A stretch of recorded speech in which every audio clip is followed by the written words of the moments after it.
போதை இல்லா தமிழகம் அப்படின்னு ஒரு அறிக்கை வெளியிட்டிருக்கீங்க. அது சாத்தியம் நினைக்கிறீங்களா சார்? 10 வருஷத்துக்கு முன்னாடி பச்சை குழந்தைலாம் பாலியல் பண்ண செஞ்சாங்களா? 2 வயசு குழந்தைய செஞ்சவன் திமுக தானே. இது சாத்தியம் நீங்கள் நினச்சிங்களா? அதுக்கு முன்னாடி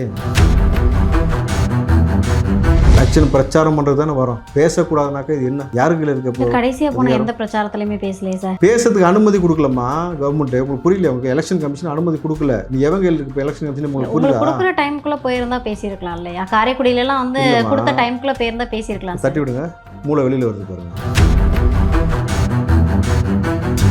பேசக்கூடாதுன்னு சொல்லியிருக்கு. இது ஒரு ஊடக வேலை. நீங்க கண்டிக்கணும். நீங்க கண்டிக்கல. நீங்க என்ன வரீங்க? நேரா இங்க இருந்து அங்க போறீங்க. எல்லாத்துக்கும் நீங்க அனுமதி கொடுக்கிற இடத்துல ஒரு ஊடக வேலை நீங்க தான் பண்ணீங்க. இவருக்கு அனுமதி மறுக்கப்பட்டிருக்கு. இது நீங்க வன்மையா ஒரு ஊடக வேலை கண்டிக்கணும். நீங்க கண்டிக்கிறீங்க. தாவேக தரப்புல இருந்து யாராவது கண்டிச்சிருக்கீங்களா? இப்ப நான் யாரு?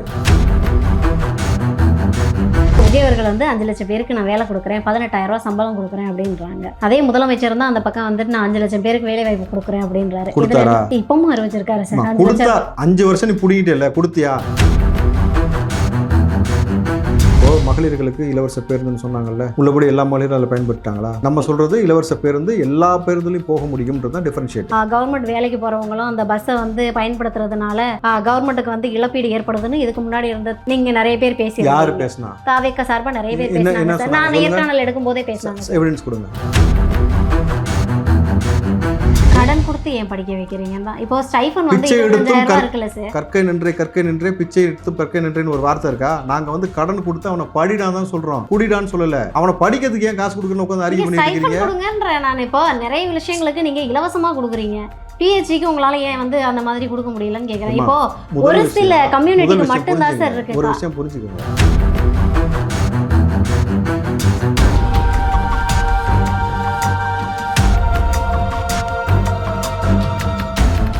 சார் வணக்கம். வணக்கம்மா. எப்படி சார் இருக்கீங்க? நல்லா இருக்குமா. நல்லா இருக்கீங்களா? தேர்தல் அறிக்கை வெளியாயிருக்கு. ஸோ இதில் வந்து உங்களுக்கு பிடிச்ச தேர்தல் அறிக்கை எது? தாவேக்கவின் தேர்தல் அறிக்கை இல்லை, எல்லாமே தான். மொத்தமாக எத்தனை தேர்தல் அறிக்கைகள் சார் வெளியிட்டிருக்கீங்க? நீங்கள் ஜேர்னலிஸ்ட் தானே, சொல்லுங்கள். பார்த்தீங்களா? சொல்லுங்கள். 10 அம்ச கோரிக்கைகளோட வெளியிட்டிருக்கீங்க. மொத்தமாக எத்தனை கோரிக்கைகள் இருக்கு? சாரி, குறிப்பாக நீங்கள் எனக்கு ரொம்ப பிடிச்சதுன்னு சொன்னாக்கா, இப்போது 25 லட்சத்துக்கு யூனிவர்சல் காப்பீடுன்னு சொல்லியிருக்காரு இல்லையா? விச் மீன்ஸ் உங்களுக்கு கேன்சர்லேருந்து எல்லாத்துக்கும் மாற்று அறுவை சிகிச்சை பண்ணுறதுக்கு நீங்கள் பயன்பெறலாம்னு சொன்னது இன்றைக்கி உள்ளபடி தேவைப்படுகிறது. ஏன்னாக்கா இன்றைக்கி முடியலன்னு சொல்லி போனாக்கா கிட்னியை உருவிட்டு விட்டுறானுங்க இந்த ஆட்சியில், புரியுதுங்களா? அதே மாதிரி 200 யூனிட் மின்சாரம்னு சொல்கிறது ரொம்ப பிரதானமாக பார்க்கப்படுகிறது. இங்கே 100 யூனிட் இலவசம்னு சொன்ன பிறகு அந்த 100 யூனிட்டுக்கான விலைவாசியை இன்றைக்கி 5 மடங்காக திமுக ஆட்சி உயர்த்திடுச்சு. ரெண்டாவது கமர்ஷியல், எப்படி வீட்டுக்கு மோட்ரு போகிறதெல்லாம் கமர்ஷியல் ஒரு அப்பார்ட்மெண்ட்டில் அந்த மாதிரி மாற்றி வச்சுருக்கும் பொழுது அப்போது அந்த 100 யூனிட்றது ஏழை மக்கள் பயன்பெற முடியாமல் போயிடுச்சு. மாதம் மின்கட்டணம் எடுக்கிறேன்னு சொல்லி அதையும் எடுக்காமல் ஒரு பெரிய இது எல்லாத்துலேயும் ஊழல் பண்ணுவாங்க. இல்லை இவங்க சர்வதேச லெவலில் ஊழல் பண்ணுற மாதிரி இதுலேயும் ஒரு ஸ்கேம். ஸோ இப்போ இவர் 200 யூனிட் கொடுக்குறது வந்து மக்களுக்கு நேரடியாக பயன்பெறும். ரெண்டாவது நீங்கள் பேருந்துக்கு நீங்கள் நல்லா பார்த்தீங்கன்னா இலவசமாக எல்லாரும் ஏறி போகலான்னு பொழுது தமிழ்நாடு முழுக்க பெண்கள் பயணப்பட்டிருக்காங்க. இத்தனை லட்சம் பெண்கள் வந்து இது மூலம் பயனடைச்சிருக்குன்னு திமுக ஒரு டேட்டா கொடுக்குதுல்ல, அது உண்மையா? சென்னை பெருநகரத்தை தாண்டிங்கன்னா கிராமப்புறத்தில் அந்த பஸ்ஸே வரதில்லை. அப்போ எந்த ஸ்ட்ராட்டஜி பண்ணி நீ வந்து இவ்வளோ கொடுத்த? பாட்டிலுக்கு 10 ரூபான்னு சொல்லி எக்ஸ்ட்ரா வாங்கி பாமர மக்கள் குடிக்கிறான் பாருங்கள், அவங்ககிட்டே 10 ரூபா பிச்சை எடுக்கிறவங்க எல்லா விதமான சலுகைகளையும் இவர்கள் வந்து மக்கள் பயன்பெற முடியாமல் அதிலெல்லாம் இப்படிலாம் பணத்தை கொள்ளடிக்கலான்ற மாதிரி பார்க்கக்கூடிய ஒரு ஆட்சி இருக்கும் பொழுது அதில் வந்து ஒரு மாற்றம் நமக்கு ஏற்படும் பொழுது வரவேற்கத்தக்க விஷயமாக தானே இருக்குது. ஓகே, போதை இல்லா தமிழகம் அப்படின்னு ஒரு அறிக்கை வெளியிட்டிருக்கீங்க. அது சாத்தியம் நினைக்கிறீங்களா சார்? ஆமா, 10 வருஷத்துக்கு முன்னாடி பச்சை குழந்தைலாம் பாலியல் பண்ண செஞ்சாங்களா? 2 வயசு குழந்தைய செஞ்சவன் திமுக தானே. இது சாத்தியம் நீங்கள் நினச்சிங்களா? அதுக்கு முன்னாடி சாத்தியப்படுச்சா திமுக? உன்னால் வந்து காவல்துறை கரங்களை கட்டி போட்டு யார் மீது வேணாலும் கை வைக்கலாம். நேற்று ஒரு பெண்மணிக்கு இத்தனைக்கும் வந்து காலேஜுக்கு செமஸ்டருக்கு படிச்சுட்டு இருக்க பிள்ளை வெட்டினாங்களா? நேற்று கண்டதுண்டமாக வெட்டி போட்டிருக்கானா? பார்த்தோமா? பாலியல் அத்துமீறல் செய்வதற்காக போதையினால தானே. இப்போ போதையை ரெகுலேட் பண்ணுறதுக்கான எல்லா வழிவகையும் இருக்குது. சாத்தியம்லாம் கிடையாது. காலங்காலமாக நான் தான் இங்கேன்னு சொல்லிட்டு இருந்தாங்க பார்த்தியா, அவனே தூக்கி குப்பையில் போட்டுட்டு இருக்கும் பொழுது இந்த போதை கலாச்சாரத்தை மாணவ பிள்ளைகள் மத்தியிலையும் மக்கள் மத்தியிலையும் வந்து கொண்டு வந்து விதைச்சி வச்சுருக்கீங்கன்னும் பொழுது காவல்துறை கரங்களை ரொம்ப ஸ்ட்ரிக்டாக நம்ம வந்து ஆட்சி அதிகாரம் செய்யும் பொழுது நிச்சயமாக ஒழிக்க முடியுமா? ஓகே, இப்போது தமிழ்நாடு எதிர்பார்த்துக்கிட்டு இருக்க விஷயத்தில் 2 விஷயம் என்ன அப்படின்னா மதுவிலக்கு, இன்னொன்று பார்த்தீங்க அப்படின்னா நீட் தேர்வு ரத்து. இந்த 2 விஷயமுமே வந்து தாவேக்காவோட தேர்தல் அறிக்கையில் இல்லையே சார். மதுவிலக்குன்றது வந்து நீங்கள் இது வரைக்கும் எங்கேயுமே முழுமையான மதுவிலக்குன்றதெல்லாம் நீங்கள் கொண்டு வந்ததுன்றது சாத்தியப்படாத ஒரு விஷயமாக கொண்டு போயிட்டு இருக்கிறாங்க. ரெண்டாவது மதுவிலக்குன்றது எப்படி நம்ம ரெகுலேட் பண்ணுறோன்றது ஒரு முறை வச்சுருக்கிறாங்க. எப்படின்னாக்கா பயோமெட்ரிக் சிஸ்டம் மூலமாக இதற்கு மேலே வந்து ஒரு நபருக்கு இவ்வளோ தான் கொடுக்கப்படும். மறுபடியும் நீங்கள் போய் நீங்கள் டாஸ்மார்க்கில் வாங்க போனீங்கன்னா 24 ஹவர்ஸ்க்கு பிறகு தான் வந்து பயோமெட்ரிக் வேலை செய்யும். ரெண்டாவது இத்தனை மணிலேருந்து இத்தனை மணிக்குள்ளே தான் கொடுக்க முடியும். இளைஞர்கள் கையில் அது போகாது. குறிப்பாக மாணவ பிள்ளைகள் கையில் இப்போ வந்து கஞ்சா போயிட்டு இந்த ஆட்சியில் வந்து 15 வயசு சிறுமி ஸ்கூலுக்குள்ளேயே நான் கஞ்சா விற்றேன்னு சொல்லிட்டு கஞ்சா உட்கொண்ட காணொலி பார்த்தோமா, சின்ன சின்ன பிள்ளைங்க குடிக்கக்கூடிய காணொலிலாம் பார்த்தோமா, அவன் கையில் மது போச்சா எல்லாத்தையும் தடுக்க முடியும் பொழுது ரெகுலேட் பண்ணி இது எப்படி கொண்டு வர முடியுமோ அதை இப்படி கொண்டு வந்து போதையை ஒழிக்க முடியும். புரிஞ்சுங்களா? நீட்ன்ற ஒரு விஷயம் ஏன் இல்லை? நீட்டுன்ற விஷயத்துக்கு நிச்சயமாக ஒரு தீர்வு எட்டப்படும். ஏன்னாக்கா ஒரே ஒரு விஷயம் நீட்டுக்கு வந்து மாணவ பிள்ளைகளுக்கு எது சுமையாக இருந்ததுனாக்கா ஃபீஸ் ஸ்ட்ரக்சர். அப்போ நீட்டை ஒழிப்புன்னு சொன்ன நீ இது வரைக்கும் வந்து நீட்டுக்கு வந்து ஒரு அரசாணை வெளியிட துப்பு கிடையாது. இது வரைக்கும் மாணவர்கள் ஃபீஸ் ஸ்ட்ரக்சரே கிடையாது. நீட் பயிற்சின்றது முற்றிலுமாக இலவசமாக தான் கொடுக்கணும். ப்ரைவேட் செக்டார்ஸாக இருந்தாலும் அப்படி கொடுத்தா நடத்தலாட்டி கவர்மெண்ட்டே நடத்தும்னு சொல்லிட்டு அதற்கேற்ப மாணவ பிள்ளைகளுக்கும் பெற்றோர்களுக்கும் சுமையற்ற ஒரு விஷயத்தை செஞ்சுருக்கணும். நீ செய்யலைல, நாங்கள் அதற்கான வழிவகை பண்ணுவோம். நிச்சயமாக மாணவ பிள்ளைகளுடைய இது வரைக்கும் கல்விக்கு எந்த அளவுக்கு ஒரு தலைவன் முக்கியத்துவம் கொடுக்குறான்னா, தன்னுடைய சொந்த பணத்தை தான் உழைச்ச காசுலேருந்து தங்கம் வெள்ளின்னு கொடுத்து நல்ல படிக்கக்கூடிய மாணவ பிள்ளைகளை ஊக்குவிக்கக்கூடிய தளபதி விஜய் அவர்கள் இதற்கு நிச்சயமாக சொல்யூஷன் கொடுப்பாங்க. இவங்கள மாதிரி ஏமாத்துறதுக்கான வேலை கிடையாது. நீங்கள் இது வரைக்கும் நீட்டுக்குன்னு சொல்லி இப்படி கதை இருந்தியடா, ஏன்டா ஒரு அரசாணை கூட வெளியிலன்னு யாருமே இது வரைக்கும் கேட்கல. ஏன் கேட்கல? எல்லா யூடியூப் சேனலும் திறந்தாக்கா ஸ்டாலின் தொடரட்டும், தமிழ்நாட்டை கொள்ளட்டும்னு ஆட் வருதா இல்லையா? எல்லாத்துக்கும் பணத்தை கொடுத்து வாயடிச்சு பேச விடாமல் தான் பண்ணியிருக்காங்க. பேச வேண்டிய இடத்துல எந்த கட்சியுமே இல்லை. இன்றைக்கி திமுக அதிமுக ரெண்டு பக்கம் ஒன்று சேர்ந்துடுச்சு, பிஜேபி ஒன்று சேர்ந்துடுச்சு. தளபதி விஜய் அவர்கள் நேற்று வந்து பொதுவெளியில் வந்து மக்களை சந்தித்து பேசுறதுக்கு அனுமதி கேட்டால் பேசுறதுக்கு அனுமதி இல்லை. எலெக்ஷன் பிரச்சாரம் பண்ணுறது தானே வரோம். பேசக்கூடாதுனாக்கா இது என்ன? யாருக்கு இருக்க? கடைசியாக போன எந்த பிரச்சாரத்துலையுமே பேசலையே சார்.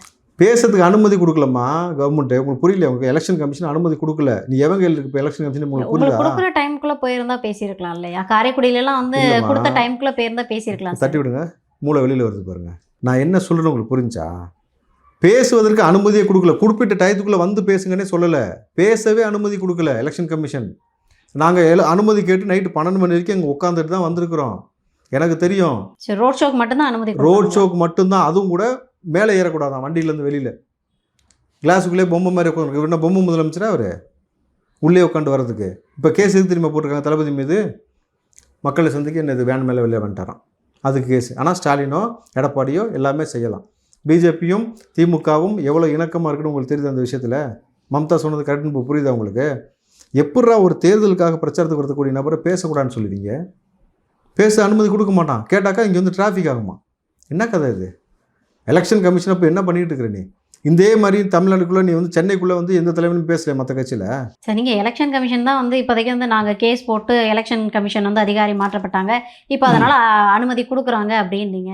இப்போ அதே எலெக்ஷன் கமிஷன் வந்து பேச விட மாட்டேங்குது, அனுமதியை மறுக்குதுன்றீங்க. அனுமதி மறுக்குதுன்னா மறுக்குன்னு தான் சொல்ல முடியும். உங்களுக்கு புரியுதா நான் சொல்கிறது? தெளிவாக தானே இருக்கீங்க? எலெக்ஷன் கமிஷன் பேசக்கூடாதுன்னு ஒரு பேசக்கூடாதுன்னு சொல்லிட்டாங்க. கடலூருக்கும் கும்மிடிப்பட்டிக்கும் புதுக்கோட்டைக்கும் வந்து உங்களுக்கு அனுமதி கொடுக்கப்பட்டுச்சு. ஆனால் நீங்கள் தானே நிர்வாகத்திறன் காரணமாக நாங்கள் அனுமதியை ரத்து பண்ணுறோம். நீங்கள் ஒரு விஷயம் புரியலையா உங்களுக்கு? இங்கே பேசக்கூடாதுன்னு சொல்லியிருக்கு. இதை ஒரு ஊடக வேலை நீங்கள் கண்டிக்கணும். நீங்கள் கண்டிக்கலை. நீங்கள் என்ன வரீங்க? நேராக இங்கேருந்து அங்கே போகிறீங்க. எல்லாத்துக்கும் நீங்க அனுமதி கொடுக்குற இடத்துல ஒரு ஊடக வேலை தானே. அப்போ ஒரு ஊடக வேலை ஜேர்னலிஸ்ட் எப்படி பேசணும்? தெளிவாக பேசணும். இவருக்கு அனுமதி மறுக்கப்பட்டிருக்கு. இது நீங்க வன்மையா ஒரு ஊடக வேலையை கண்டிக்கணும். நீங்க கண்டிக்கிறீங்க. தாவேக தரப்புல இருந்து யாராவது கண்டிச்சிருக்கீங்களா? இப்போ நான் யாரு? நீங்க பொதுவெளியில கண்டனம் தெரிவிச்சீங்களா? விஜய் அவர்கள் ஏதாவது கண்டனம் தெரிவிச்சிருக்காங்க? பதிவு போட்டிருக்கேன். ஊடகம்ன்றது என்னது? நீங்களாம் ரகசியமா பேசுற இடமா? இது பொதுவெளி தான். அது சரி சார், நான் இது பொதுவெளி தானே. இது பொதுவெளி தானே, மக்கள் பார்க்க தானே எடுக்கிறோம். நீங்க என்ன பாக்குறீங்க? விஜய் அவர்கள் அவங்களுடைய செல்போன்ல நான் கேட்ட கேள்விக்கு பதில் தான் சார் சொல்லிட்டு இருக்கீங்க. விஜய் அவர்கள் வந்து வெளியில வந்து அனுமதி, எனக்கு ரோட் ஷோக்கு அனுமதி கொடுக்குறாங்க, ஆனா பேச மறுக்கிறாங்க, நான் வந்து இதுல பேசி போறேன் அப்படின்னு போட வேண்டியது. எங்களை சொல்லி பேச சொல்லிருக்காரு, நான் பேசிட்டு இருக்கேன். உங்களுக்கு புரியுதா? அப்ப நான் இப்பதானே சார் தெரிஞ்சுக்கிட்டேன். கேட்டு என்கிட்ட கேட்டு தெரிஞ்சுக்கணும் இல்லையா? ஒரு நீங்க எலெக்ஷன் கமிஷன் பேச அனுமதி கொடுக்கலன்றது உங்களுக்கு தெரியாதா?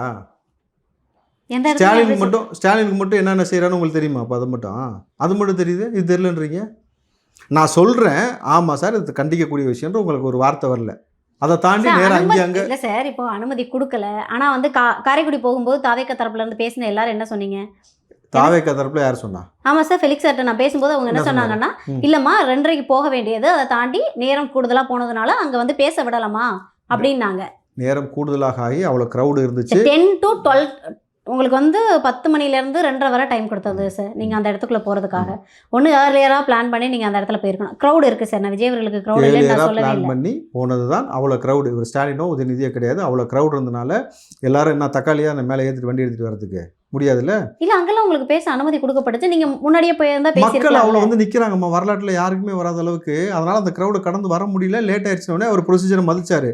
இங்கேயும் ப்ரொசீஜரை மதிக்கிறாரு. ப்ரொசீஜரை மதிக்கிறாங்க. ஆனால் விஜய் அவர்களுக்காக காத்து கிடக்கக்கூடிய அத்தனை லட்சம் மக்கள் அப்போ விஜய் அவர்கள் மதிக்கலையா? ஏன் பேசல?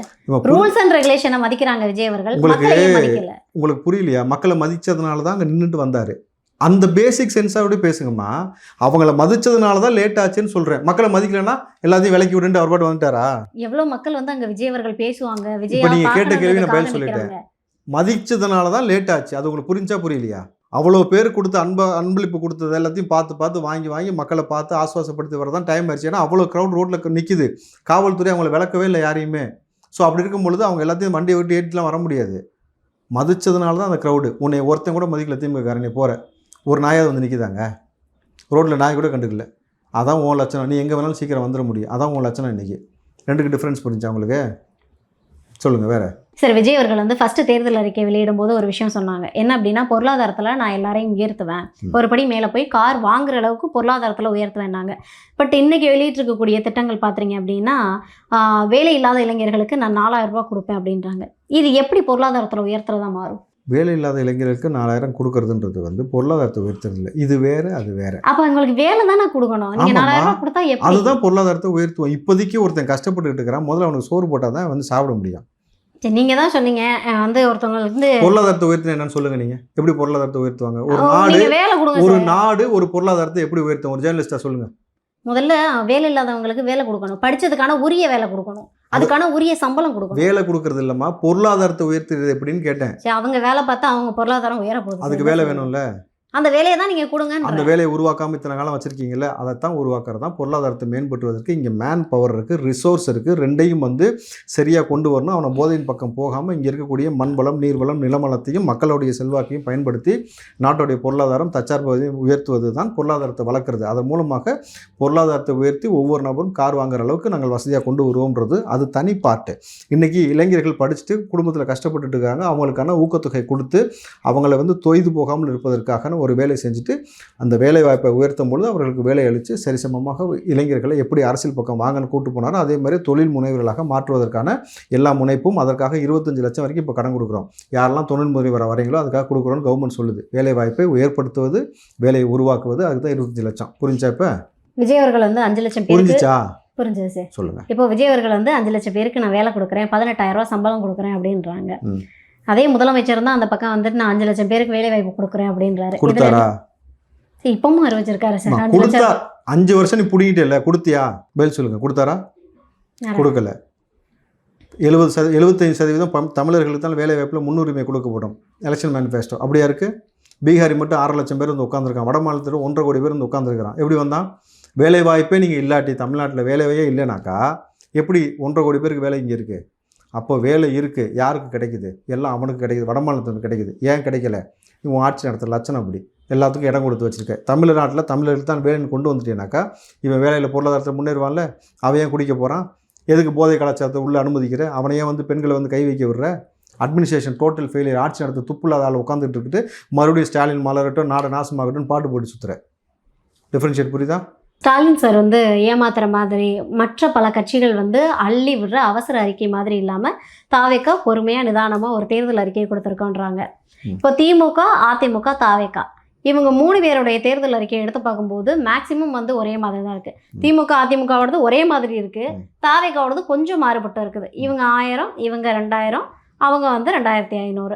அதே போல் வந்து தாலிக்கு தங்கம் திட்டம் வந்து முன்னாடியே இருந்தது தான். 1/2 கிராம் வந்து 1/2 பவுன் வந்து முன்னாடியே கொடுத்துக்கிட்டு இருந்தாங்க. அப்படின்றப்போ இப்போ நீங்கள் வந்து ஆல்ரெடி 100 யூனிட் மின்சாரம் கொடுக்க தான் கொடுத்துட்ருக்காங்க. நீங்கள் 200 யூனிட் மின்சாரம் கொடுக்குறேன்றீங்க. அவங்க மீனவர்களுக்கு வந்து நாங்கள் 12,000 வரைக்கும் கொடுக்குறோன்றோம், நீங்கள் வந்து 20,000 வரைக்கும் கொடுக்குறேன்றீங்க. இல்லை வந்து அவங்க 2 பேரும் ஏமாத்துறாங்க, அவங்க 2 பேரும் சேமாக காப்பி அடிச்சிருக்காங்க திட்டங்களை அப்படின்னா விஜய் அவர்களுடைய தாவேக்காவின் அறிக்கை வந்து எப்படி இருக்குது? அதுதான்மா 100 யூனிட் இலவசம்னு சொன்ன பிறகு அந்த 100 யூனிட்டுக்கு 500 மடங்கு விலையேற்றம் பண்ணியிருக்கீங்களே, அது ஏமாற்ற விலை. நம்ம அதுக்கப்புறம் மாதம் இம்ப்ளிமெண்ட் பண்ணுற வேலையை கொண்டு வருவோம். இப்போ இந்த 200 யூனிட் மூலமாக அவர்கள் ஈஸியாக பயன்பெற முடியும். டிஃபரன்ஷியேட் இது தான். ஒவ்வொரு விஷயத்துக்குமே நம்ம சொல்லக்கூடிய டிஃபரன்ஷியேட் இது தான். புரிஞ்சா உங்களுக்கு? இப்படி தான் ஒவ்வொரு ஸ்கீமுக்கும் நம்ம சொல்ல வேண்டிய டிஃபரன்ஷியேட் இது. இல்லை, விஜய் அவர்கள் என்ன சொன்னாங்கன்னா, திமுகவும் அதிமுகவும் வேற வேற கிடையாது, 2 காப்பி அடிச்சு ஒரே மாதிரி கொடுத்துருக்காங்கன்றாங்க. இப்போ தாவேக்காவோட தான் அப்படி தானே இருக்குன்றேன். எந்த விஷயத்தில் இருக்குது? எல்லா விஷயத்துலையும் தான் சார். நான் வந்து ஒருபடி கூட கொடுக்குறேன் அப்படின்ற மாதிரி தான் சார் இருக்கு. சரிம்மா, தாவேக்காவுக்கு உங்களுக்கு டிஃபரன்ஷியேட் செய்ய தெரியல அப்படின்னு சொல்ல வரீங்களா? நீங்கள் டிஃப்ரென்ஷியேட் சொல்லுங்கள் சார், எனக்கு தெரியல சார். நீங்கள் 2500 ரூபாய் மட்டும் நீங்கள் பார்க்குறீங்க இல்லையா? இப்போது மகளிர்களுக்கு இலவச பேருந்துன்னு சொன்னாங்கல்ல, உள்ளபடி எல்லா மகளிரும் அதில் பயன்படுத்தாங்களா? நம்ம சொல்கிறது இலவச பேருந்து எல்லா பேருந்துலையும் போக முடியும்ன்றது தான் டிஃபரன்ஷியேட். அப்போது நீங்கள் வந்து எந்த சூழல்லையும் எல்லா நேரத்துலையும் பீக் ஹவர்ஸ்லையும் மகளிர்கள் பயன்பெற முடியும், உங்களை ஓசின்னு எவனும் சொல்ல மாட்டான். இதுதான் டிஃபரன்ஷியேட். இல்லை, இதே வந்து இதுதான் differentiate. Okay sir, understand? Okay. இதே வந்து பஸ்ஸை தான் வந்து எல்லாரும் வந்து காஸ்ட்லியாக இருக்கவங்களும் கவர்மெண்ட் வேலைக்கு போகிறவங்களும் அந்த பஸ்ஸை வந்து பயன்படுத்துறதுனால கவர்மெண்ட்டுக்கு வந்து இழப்பீடு ஏற்படுதுன்னு இதுக்கு முன்னாடி இருந்த நீங்கள் நிறைய பேர் பேசி, யார் பேசினா? தாவேக்கா சார்பாக நிறைய பேர் பேசினாங்க சார். நான் நேர்காணல் எடுக்கும் போதே பேசினாங்க. எவிடன்ஸ் கொடுங்க. யார் பேசினா? போகிற போக்கில் அள்ளி விட்டு கொடுக்கூடாது. இந்த மாதிரி வந்து ஆயிடுச்சுன்னு யார் சொன்னா? இதனால் நஷ்டமாச்சுன்னு யார் சொன்னா? காட்டுங்க பார்ப்போம். உனக்கு அட்மினிஸ்ட்ரேஷன் பண்ண துப்பு இல்லாமல் உட்காந்துக்கிட்டு நீ இஷ்டத்துக்கு ஊட்டிட்டு உட்காந்துருக்க, அதே உருட்டை நீங்கள் வந்து ஊட்டிகிட்டு இருக்கிறீங்க. யார் சொன்னா அப்படி? நீங்கள் எல்லா பெண்களும் வந்து பயன்படுற மாதிரி வகை பண்ணீங்களா? நீ சொன்னதே எல்லா பெண்களுக்கும் 1000 ரூபாய் கொடுக்குன்னு ஃபஸ்ட் சொன்னேன். அதுலேயே நீ செக்ரிகேட் பண்ண, அதிலே திருட்டு தானே பண்ணியா? எல்லா மகளிரும் போகிற மாதிரியே செஞ்சு வச்சுருக்க. ஸ்கிராப்புக்கு போகிற பஸ்ஸை கொடுத்துட்டு எல்லா மகளிரும் பயன்படலான்ற எப்படி போக முடியும்? பீக் ஹவர்ஸில் நீங்கள் ஊர் சைடில், நீங்கள் சென்னை இந்த மாதிரி பெருநகரை தவிர்த்து மற்ற எந்த கிராமத்துலையும் இந்த மாதிரி பேருந்து வரது கிடையாது. எல்லா பேருந்துலையும் எல்லா மக்களும் போக முடியும்னு சொல்லும் பொழுது அப்போ ஈஸியாக வந்து பெண்கள் பயன்படுறாங்களா இல்லையா? டிஃப்ரென்ஷியேட் இதுதாம்மா. நீங்கள் பிஹெச்டி வர படிக்கிறதுக்கு வந்து நான் 20 லட்ச ரூபா கடன் தர்றேன், அதாவது பிணையம் இல்லா கடன் தர்றேன் அப்படின்றீங்க. ஆனால் சீமான் அவர்களுடைய தேர்தல் அறிக்கை அப்படின்றது பிஹெச்டி வரைக்கும் என்னால் இலவச கல்வி கொடுக்க முடியும் அப்படின்றாங்க. ரெண்டுக்குமே எவ்வளோ வித்தியாசம் இருக்கு இல்லையா? மக்கள் யார் பக்கம் நிற்கிறாங்க, யார் ஆட்சிக்கு வர போகிறாங்கன்றது தான் பெரிய வித்தியாசமே. அதில் சீமான் சொல்கிறத நீங்கள் பெரிய விஷயம் எடுத்து பேசிட்டீங்கன்னா பேசிட்டு போங்க. இல்லை சார், இப்போ கல்வியை இலவசமாக கொடுக்க முடியும்னு சொல்கிறாங்கல்ல சார், அதையே சொல்ல முடியல. பிஹெச்டி வர பிஹெச்டி நீங்கள் பண்ணியிருக்கீங்களா? எவ்வளோ தீசிஸ் பண்ணணும்னு தெரியுமா? எவ்வளோ இடத்துல ட்ராவல் பண்ணணும்னு தெரியுமா? அதுக்கெல்லாம் எப்படிமா கவர்மெண்ட் எல்லா இடத்துக்கும் ட்ராவல் பண்ணி வெளிநாடுகளுக்கு போகிறதும் தீசிஸ் பண்ணுறதுக்கு எல்லாத்துக்கும் எப்படி அவங்களால பண்ண முடியும்? அதுக்கு எவ்வளோ பணம் தேவைப்படும் தெரியுமா? அதுக்கு தான் நாங்கள் வந்து உங்களுக்கு கொடுக்குறோன்னு சொல்கிறோம். புரிஞ்சா? பிஹெச்டி எப்படி இலவசமாக எல்லாமே தீசிஸ் பண்ணி எல்லாம் பண்ணி ப்ராஜெக்ட் பண்ணி முடிச்சிட முடியுமா? கல்வியை இலவசமாக கொடுக்க முடியாதுன்ற பிஹெச்டி எப்படிமா நீங்கள் பண்ணுவீங்க? கல்வியை நீங்கள் இலவசமாக கொடுக்கிறது டிகிரி வரைக்கும் கொடுத்துட்றீங்க. பிஹெச்டின்றது என்னது? ஒரு துறை சார்ந்து எடுத்து அதை ரிசர்ச் பண்ணி அது மூலம் கொண்டு வரணும். நீங்கள் அதுக்கு என்னென்ன, நீங்கள் வந்து ஒரு பிஹெச்டி ஒரு சம்பந்தம் எடுக்கிறீங்கன்னா, இப்போ ஒரு மியூசிக் பற்றி எடுத்தால் கூட நீங்கள் உலக லெவலில் ட்ராவல் பண்ணக்கூடிய அவசியம் ஏற்படும். சில பிஹெச்டிக்கு சில இதுக்கெல்லாம் உலக லெவலில் ட்ராவல் பண்ணுறதுக்கு எப்படி போவீங்க? கவர்மெண்ட் வந்து இப்போ ஒவ்வொரு நபருக்கா பார்த்து டிக்கெட் புக் பண்ணி கொடுத்துட்டு உட்காந்துருக்க முடியுமா? அதுக்கு தான் தனியாக மானியம், தனியாக வந்து உங்களுக்கு நிதி கொடுக்கும்பொழுது அவங்க எடுக்கிறாங்க, முடிக்கிறாங்க, கவர்மெண்ட் சப்மிட் பண்ண போகிறாங்க, காசு வாங்கி போகிறாங்க. ஈஸியான ஸ்கீம் இது. இதே உங்களுக்கு ஏற்கனவே வந்து எஜுகேஷன் லோன் இருக்குது, நீங்கள் கொடுக்குறது வந்து இப்போ பிஹெச்டிக்கு நீங்கள் கேட்டீங்க விளக்கம் இல்லை சார், பிஹெச்டி வரைக்கும் நீங்கள் கொடுத்துருக்கீங்க. அவர் சீமானோடைய அறிக்கை என்னென்னா, குழந்தையிலேருந்து பிஹெச்டி முடிக்கிற வரைக்கும் கல்வியை இலவசமாக கொடுக்குறேன்றாரு சார். அவர் பிள்ளைய முதல்ல படிக்க வைக்க சொல்லுங்கள். கவர்மெண்ட் ஸ்கூலில் இலவசமாக கொடுக்குறதெல்லாம் அப்புறம் 2வது பார்த்துக்கலாம். ஏமா பச்சை குழந்தை உண்டியில் தூக்கிட்டு வருது, அந்த காசை வாங்கி வச்சுக்கிறாப்புல சீமான். நீ என்ன கல்வி இலவசமாக கொடுக்குறேன்ற? நீ என்ன சொல்லணும்? ஒரு குழந்தை உண்டியில் கொண்டு வருதுன்னா என்ன செய்யணுமா? குழந்தை ஒரு கட்சிக்கு கொண்டு வந்து கொடுக்குறேன்னு சொல்லி கொண்டு வந்து கொடுக்குறது உண்டியல் காசை என்ன செஞ்சுருக்கணும்? ஒரு தலைவனா நீங்கள் உண்டியில் 100 ரூபா காசு போட்டு அந்த காசை நீ பத்திரமா சேமித்து வைமா எதிர்காலத்துக்குன்னு சொல்லணும். அதை வாங்கிக்கிற கட்சிக்கு நீ என்ன குழந்தைங்களுக்கு வந்து கல்வி இலவசமாக கொடுப்பேன்ற? 80 வயசு கிளவிட்டு வந்து 1500 ரூபா நேற்று வாங்கியிருக்காப்புல. உன் அப்பா வந்தால் கொடுத்தா வாங்க மாட்டான். அந்த அம்மாவுக்கு திருப்பி ஒரு 5000 ரூபா கொடுக்கலாம்ல? நீ பச்சை பிள்ளை எடுத்து காசு பண்ணிட்டு அவர் சொல்கிற அறிக்கையெல்லாம் பெரிய அறிக்கைன்னு சொல்லி பேசிகிட்டு இருக்கிறீங்க. எல்லாருக்கும் எஜுகேஷன் இலவசமாக வேணும். எஜுகேஷன் இலவசமாக கொடுக்க தானமா செய்கிறோன்றோம். நான் பிஹெச்டிக்கு நீங்கள் கேட்டீங்க, நான் விளக்க சொன்னேன். பிஹெச்டி என்னெல்லாம் பண்ணுவாங்கன்னு தெரிஞ்சுட்டு வந்து பேசுங்க சார். பிஹெச்டிக்கு வந்து மந்த்லி 25000 ரூபா ஸ்டைஃபன் கொடுத்துட்ருக்காங்க சார். சரிம்மா, பிஹெச்டியில் என்னென்ன கேட்டகரி, என்னென்ன மாதிரி தீசிஸ் எடுப்பாங்க, எத்தனை வகையான ரிசர்ச் பண்ணுவாங்க, எதுலெல்லாம் பிஹெச்டி பண்ணலாம் சொல்லுங்கள் பார்ப்போம். எல்லா எஜுகேஷன்லேயும் எதுலெல்லாம் பிஹெச்டி பண்ணலாம், எத்தனை கோர்ஸ் இருக்குது, எந்த விதமானதெல்லாம் பிஹெச்டி பண்ணலாம், எங்கெல்லாம் போய் பண்ண முடியும், அதோட தீசிஸ் என்னென்ன இருக்கா சொல்லுங்கள் பார்ப்போம்.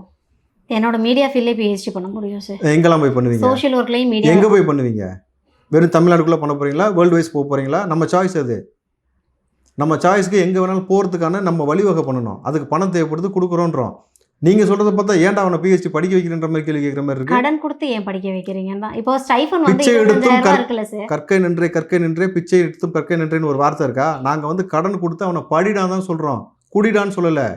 அவனை படிக்கிறதுக்கு ஏன் காசு கொடுக்கணும் உட்காந்து அறிக்கை பண்ணிட்டு இருக்கீங்க? நான் இப்போ நிறைய விஷயங்களுக்கு நீங்கள் இலவசமாக கொடுக்குறீங்க, பிஹெச்சிக்கு உங்களால ஏன் வந்து அந்த மாதிரி கொடுக்க முடியலன்னு கேட்குறேன். அம்மா, இப்போ முதல் ஒரு சில விஷயம் கம்யூனிட்டிக்கு மட்டும்தான் சார் புரிஞ்சுங்க. இருக்கு. ஒரு விஷயம் புரிஞ்சுக்கோங்க, ஸ்கூலோடைய காலேஜோடைய படிப்பு இடைநிலையில் நிப்பாட்டக்கூடாது. அதற்கு அந்த படிப்பை நிப்பாட்டக்கூடாதுன்றதுக்காக பிள்ளைகளுக்கோ அந்த பிள்ளைகளை பராமரிக்கக்கூடிய பெற்றோர்களுக்கோ அல்லது வந்து கார்டியனுக்கோ அதுக்கு அவங்க வரைக்கும் காசு கொடுக்குறோன்னு சொல்கிறோம். அப்போது கல்வியை ஸ்கூல் லெவலில் நிப்பாட்டக்கூடாதுன்றதுக்காக இவ்வளோ செய்கிறோம்.